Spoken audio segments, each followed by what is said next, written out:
Anoche con mi primo Juan pasamos un rato muy divertido en el cumpleaños del tío Miguel.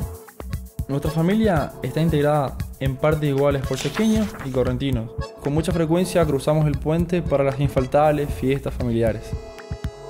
Cada vez que la familia se reúne, hacen su aparición en forma de chistes y cargadas los prejuicios y resquemores que existen entre chaqueños y correntinos. Algunos piensan que esto es solo un detalle pintoresco y que en realidad entre correntinos y chaqueños no existe ningún problema. A nosotros nos parece que detrás de estos roces y fricciones se esconde algo muy interesante que habla de nuestra forma de ser. Desde chicos percibimos que, si bien las dos ciudades están muy cerca, son muy distintas, pero a la vez tienen muchas cosas en común. Así que nos propusimos saber un poco más sobre cómo somos los correntinos y los chaqueños, para así poder entender mejor la fuerte relación que nos une. Si uno puede decir Tucumán y Salta, Rosario y Córdoba, Paraná, Santa Fe, bueno, acá también. Como todas ciudades que están cerca y que tienen un desarrollo parejo, como otros lugares del país, se da esa rivalidad, ¿no? Lo primero que hicimos con Clary fue hacer memoria de las cargadas y reproches más típicos que aparecen cuando se encuentran correntinos y chaqueños. El chaqueño quiere parecerse más al porteño, digamos, quiere parecerse a otro. El correntino quiere parecerse correntino y que lo identifique y que lo diferencien. Aquello que los chaqueños le dicen a los correntinos de que son como muy cerrados en círculos. Al correntino se lo carga porque ya es demasiado lo que quiere resaltar. A veces capaz no nos sentimos tan orgullosos de decir somos chaqueños por tal cosa. La agresión como más fuerte que los correntinos le hacen a los chaqueños en la cancha de fútbol es gritarle inundado, que somos indios inundados.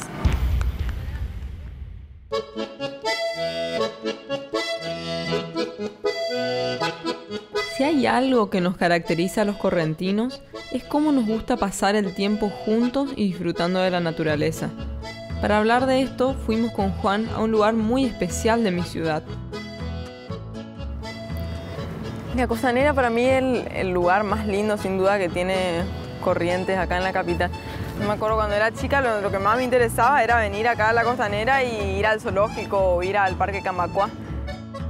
El emblema de la ciudad correntina es la Costanera. Yo creo que ha sido una de las pocas ciudades que ha valorizado la Costanera desde hace mucho tiempo. Nadie nunca se puso de acuerdo para que las 6 de la tarde sea el momento donde más explote de personas la Costanera y sin embargo son como acuerdos tácitos. El correntino hace su trabajo como cualquier otro y cuando ya cree que cumplió con su deber, siempre se dedica a la música, se dedica al deleite, se dedica a hacer otra cosa. Bueno, justamente el punto de encuentro sigue siendo un lugar natural, o sea, todos los correntinos nos convoca a estar acá en la Costanera y pasar el tiempo y estar entre amigos, en familia, es una cosa muy particular que en otras ciudades no hay eso. El correntino no puede estar solo, no puede estar aislado, no puede estar sin música.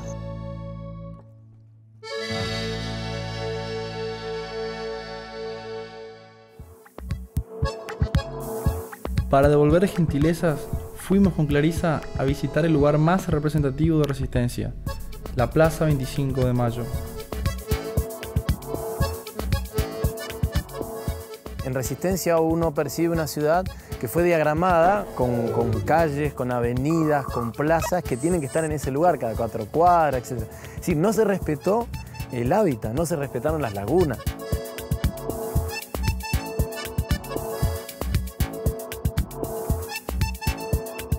Le conté a Clary que acá se hacen recitales, actos políticos, desfiles y protestas.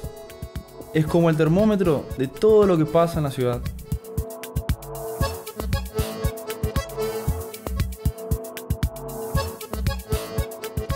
Siempre se caracterizó a la sociedad chaqueña como una sociedad fenicia, ¿no? Una sociedad que le interesaba más bien todo el progreso económico y el afán de ir avanzando.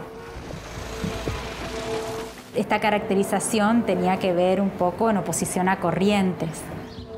En el Chaco se trabaja, en Corrientes se descansa.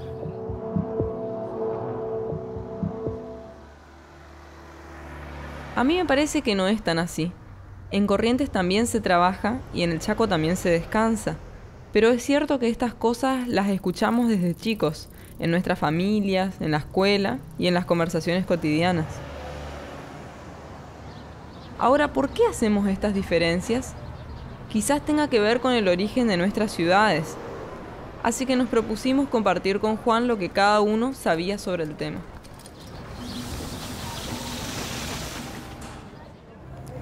Acá en la playa de Arasatí fue donde desembarcaron los conquistadores españoles para fundar Corrientes. ¿Y por qué hicieron fundar acá Corrientes? Y bueno, pues necesitaban una vía intermedia entre Asunción y Buenos Aires. Yo recuerdo cuando era chica que con la escuela nos traían acá y nos hacían dibujar la Cruz de los Milagros. Y la Cruz de los Milagros tiene que ver con la fundación porque al construir este fuerte los españoles ponen una cruz como símbolo de su fe. Entonces vienen los indígenas y la quieren quemar. Uno de ellos le prende varias veces fuego, pero la cruz no se quema. Hasta que del cielo se abre un rayo y le da al indígena y muere ahí. Entonces eso sirvió en cierta medida para decir que a Corrientes la funda un milagro. Entonces una ciudad, imagínate, fundada por un milagro, ya tiene que ver con toda una mitología que después se va a ir creando esa cuestión religiosa de la fe que va a servir para que los indígenas piensen que Dios realmente estaba con los blancos y no con ellos y que existía un Dios todopoderoso. Pero no hay prueba que realmente haya sido eso.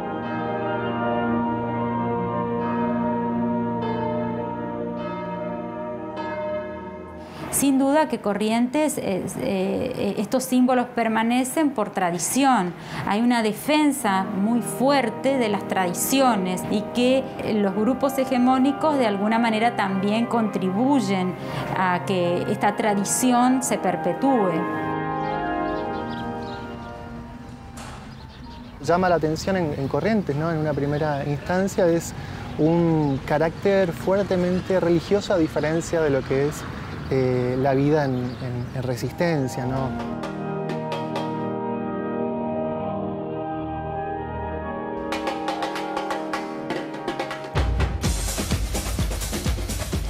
El carnaval surge como fiesta religiosa, en cierta medida, no religiosa, pero como consecuencia de la religión.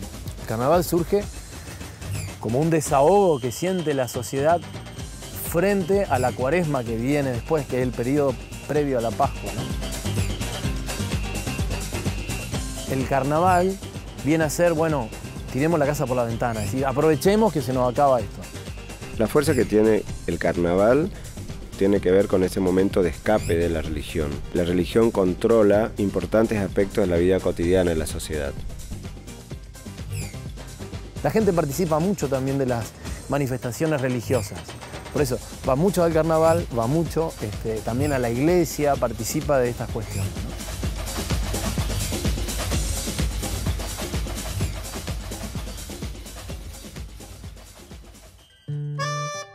La verdad es que Corrientes tiene una historia bastante larga.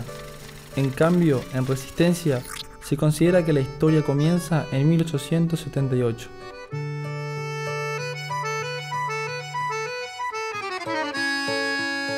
Mirá, Clarisa, en este lugar desembarcaron los primeros colonos italianos que llegaron a Resistencia. Eran friulanos del norte de Italia, de la zona cercana a Venecia. Imagínate cuando llegaron con el calor que hace acá, los mosquitos, qué sorpresas habrán llevado. ¿Y por qué tardaron tanto tiempo en llegar acá al territorio chaqueño? Hubo intentos de instalarse acá, pero nunca se llegaron a completar. Este territorio no fue de la corona española ni de ningún gobierno argentino. Y recién con la generación del 80, allá con los presidentes como Sarmiento, Mitre, Avellaneda. El espacio chaqueño, y donde hoy está Resistencia, estaba poblado por grupos indígenas y por obrajeros, muchos de ellos correntinos, y había ya en el momento en que llegan los primeros inmigrantes italianos, había una población estable de cierta relevancia. La Fundación de Resistencia dejó de lado totalmente la situación de los grupos indígenas que estaban en los alrededores. Estos grupos habían sido desplazados justamente hacia sectores más periféricos por las primeras entradas al territorio, y obviamente que recién con las campañas militares de 1884 es que este desplazamiento hacia sectores periféricos de la región chaqueña, de los grupos indígenas, se va a producir de una manera más violenta.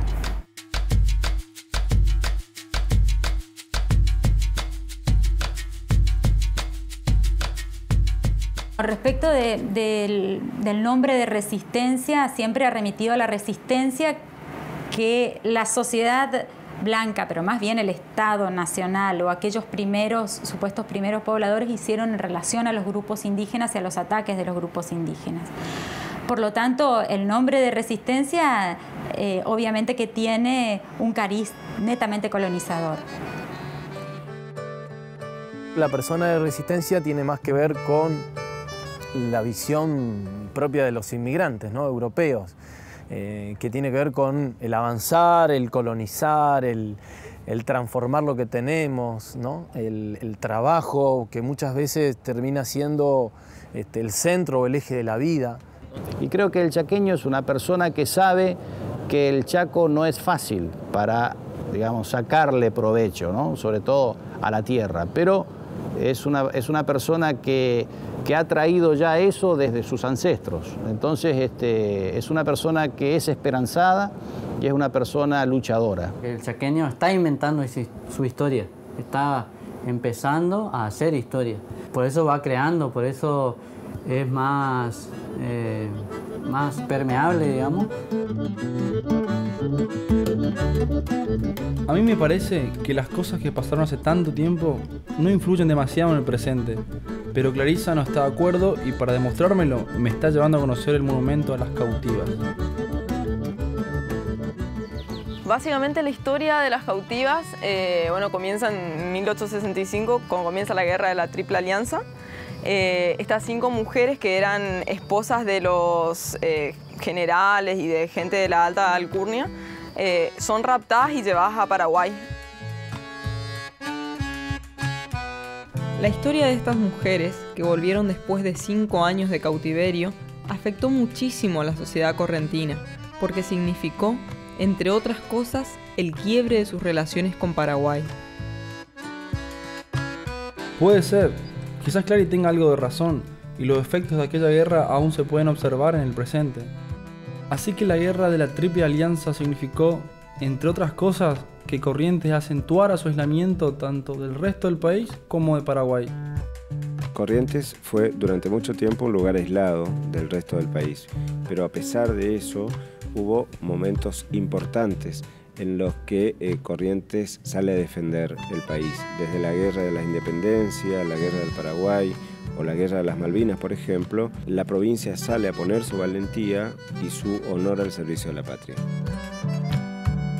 El correntino se siente un héroe solitario, un héroe que tiene mucha libertad para hacer lo que quiere porque está solo, ¿no? Un héroe indómito, pero individualista. O sea, le cuesta mucho unirse a otros para luchar por una causa, por la causa de la libertad o la causa de la justicia, lo que sea.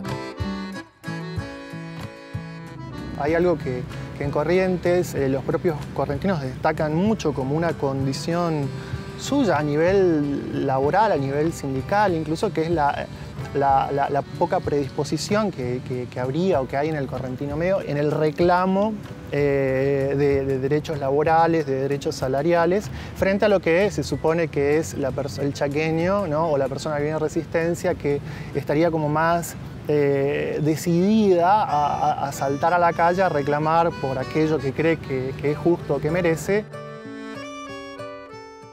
Quizás no sea tan cierto esto de que los correntinos No somos de juntarnos mucho para defender nuestros derechos. Hubo una vez que no fue así.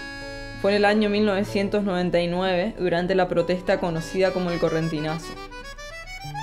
En esa ocasión, los correntinos se autoconvocaron para defender su dignidad como trabajadores y ciudadanos. El Correntinazo fue un movimiento social muy heterogéneo. Empezó como un reclamo por sueldos, pero después cuando la gente se dio cuenta que tenía poder, que organizándose podía cambiar algo, fue y empezó a reclamar, empezó con marchas en toda la ciudad y después se hizo un acampe que duró desde junio hasta diciembre del 99 y terminó con la toma del puente en el 99. La idea de tomar el puente era cortar el vínculo con la Argentina, porque se dice que Corrientes es una república aparte y el puente nos une con Argentina, entonces cortar el puente con Argentina, incluso se bromeaba de declarar independencia, todo. En esa época no sonaba tan descabellado porque la gente había tomado tal poder que cualquier cosa era posible.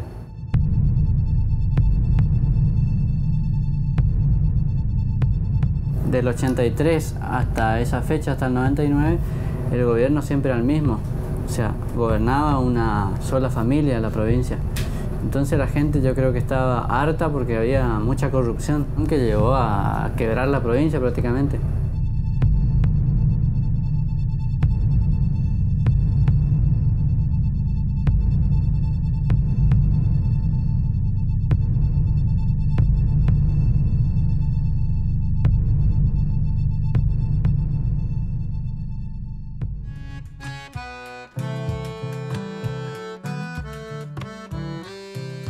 Para nosotros los chaqueños, venir a Corrientes es como hacer un viaje a través del tiempo.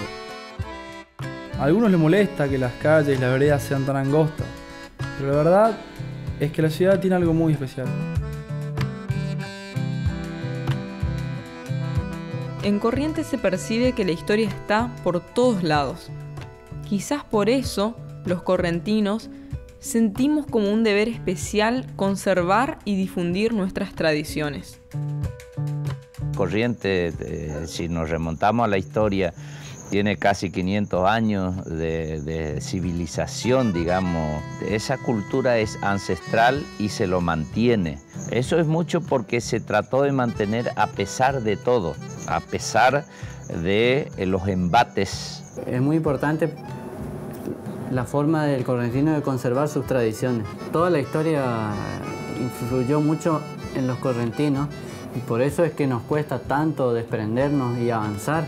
El correntino está tan arraigado en su forma de ser que le cuesta cambiar. No hay muchas transformaciones en la sociedad. Cambiar cualquier cosa en Corrientes es toda una historia.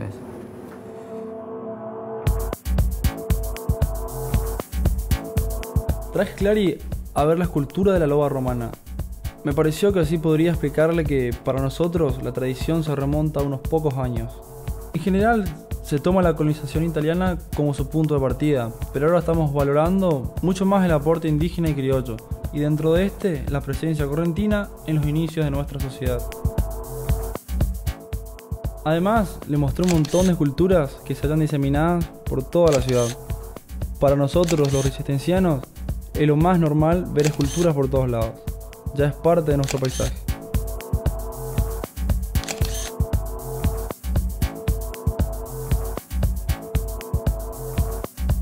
Hay algunas diferencias que son importantes y que se verifican en la historia de la cultura y del arte de las dos provincias y de las dos ciudades. Y tiene que ver con la posibilidad que tuvieron los chaqueños, por ejemplo, de elaborar un arte contemporáneo, un arte moderno, en la década del 50, en el mismo momento en que se desarrollaban las vanguardias. En la actualidad Resistencia tiene la posibilidad de realizar un certamen de esculturas que es muy importante a nivel nacional e internacional.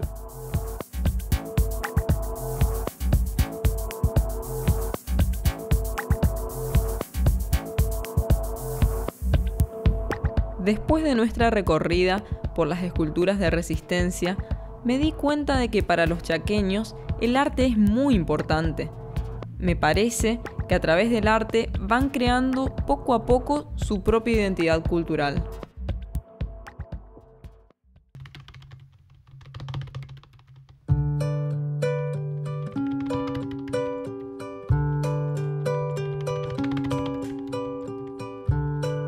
Ir a Corrientes a la facultad todos los días a veces es un poco cansador.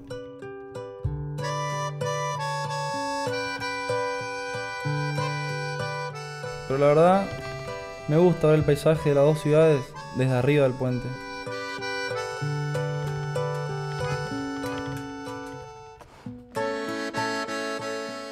Yo creo que hay dos cuestiones que transformaron la ciudad, digamos, de alguna manera.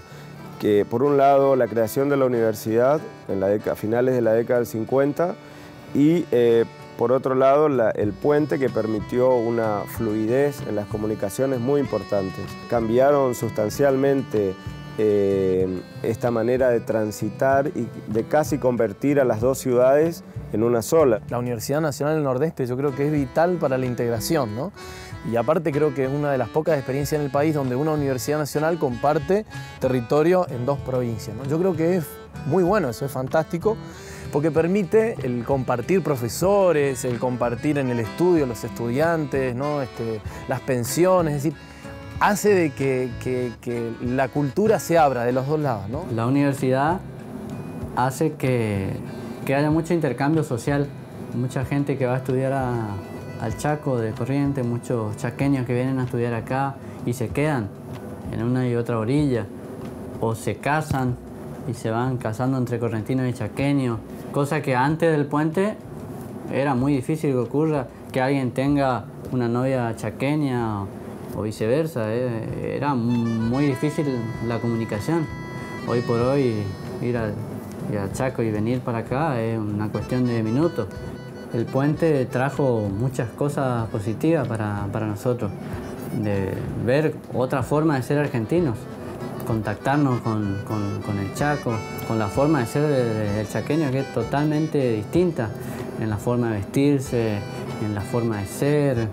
Hay muchas diferencias que a nosotros también nos sirven y nos ayudan. Siendo tan distintas las dos sociedades en algunos aspectos, yo creo que se complementan.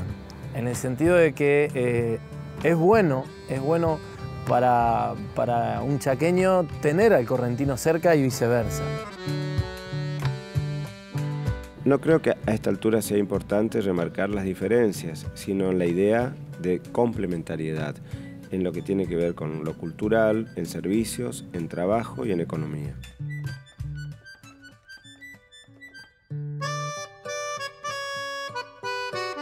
Me llama mucho la atención que en general los dos gobiernos provinciales les cuesta mucho ponerse de acuerdo en algunas políticas públicas que podrían beneficiar muchísimo a esta integración. El puente en sí produjo mucha transformación y hoy ya nos quedó chico, por eso que se está hablando de un segundo puente. Incluso si se mejoran algunas vías de comunicación, va a terminar siendo una sola ciudad. De acá a algunas décadas, yo creo que esto va a terminar siendo una gran urbe.